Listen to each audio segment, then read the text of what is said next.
In the coalfields of Grand Lake, New Brunswick, the year was 1904. The mines were shallow, wet, and always shifting. Men went underground before sunrise, wearing wool shirts, canvas trousers, leather boots, and soft cloth caps fitted with small carbide lamps. Some carried simple oil wick lamps in their hands.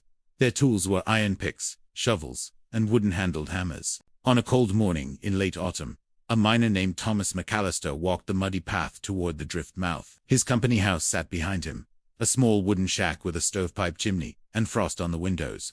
His wife stood in the doorway, watching him disappear into the fog. Inside the mine, the air was thick with dust. The only light came from the steady white flame of carbide lamps. Coal carts rattled on iron rails. Pit ponies shifted in the dark. The men worked shoulder to shoulder. They cut coal from the seam with slow, rhythmic strikes. Around mid-morning, Thomas felt a tremor in the roof, a soft crack, a whisper of falling shale. He lifted his carbide lamp and saw dust drifting down like snow. He shouted for the men to move back. A moment later, a blast of air surged through the tunnel, a pocket of gas igniting. The lamps flickered. Some went out. The mine filled with smoke and silence. Thomas could have run for the drift mouth. Many did, but he turned back toward the darkness.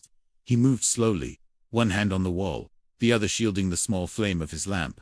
He found two miners crouched under a fallen timber, coughing in the dust. Their caps were knocked off, their tools scattered. Thomas braced his shoulder under the broken beam and pushed until the timber shifted. He guided the men toward the fresh air. When they reached the main tunnel, he didn't stop. He went back again and again. By the time the rescuers arrived with fresh carbide lamps, Thomas had led 5 men out of the damaged section. He never spoke of it afterward.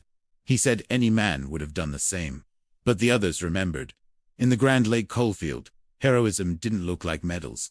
It looked like a miner walking back into the dark. That was the way of the mines. And that was the way of the men who worked them. Don't forget to like and subscribe.